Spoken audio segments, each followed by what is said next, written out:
শিক্ষার কোনো বিকল্প নেই, শিক্ষার বিকল্প আমার ধৈর্য সঙ্গে আমি সময় নিয়েছি কর্মপ্রার্থী কাইন্ড অফ হয়েছিলাম যে একটু সময় নিতে হবে। আমি চাইলে সারাদিন করতে পারি, মানে পুরো 5 ঘন্টা ট্রেনিং সেশন নেওয়ার অভিজ্ঞতা।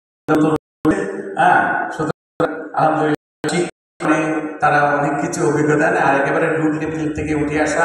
আমি এপ্রিলেও একজন অধ্যক্ষ ছিলাম, স্বাগত করার ব্যক্তিগত চারপাশে দেখা, পরিবার থেকে নেয়া। আমার মা রত্নগর বা মা ছিলেন, সব মিলিয়ে আপনাদের সব ব্যস্ত। আমি যেন আমার সন্তানদেরকে আমার বাবা মায়ের সন্তানদের মতো মানুষ করতে পারি। আমাদের প্রত্যেকের সন্তান সফল হোক। ঢাকা পলিটেকনিক এই ধরনের উদ্যোগগুলো ধারাবাহিকভাবে ঢাকা পলিটেকনিক ইনস্টিটিউট এমন হোক যে অন্য পলিটেকনিকগুলো অনুকরণ করুক, ঈর্ষান্বিত হোক, পজিটিভ ঈর্ষান্বিত যে এদের মতো আমরাও করতে চাই, এই সুযোগ সৃষ্টি হোক।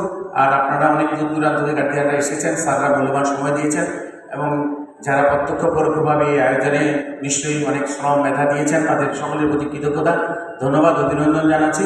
আমার জন্য দোয়া চাই, আল্লাহ সুস্থ স্বাভাবিক রেখে আপনাদের সবার জন্য, দেশের জন্য, কারিগরি বৃত্তিমূলক শিক্ষার জন্য কাজ করার আল্লাহ সুবহানাহু ওয়া তাআলা তৌফিক দান করেন। আমাদের সকলের সব নেক ইচ্ছাগুলো পূরণ করার আল্লাহর খায়রাত রহমত বরকত কামনা করছি। আপনাদের সকলের সুস্বাস্থ্য সফলতা কামনা করে শেষ করছি। আসসালামু আলাইকুম ওয়া রাহমাতুল্লাহ।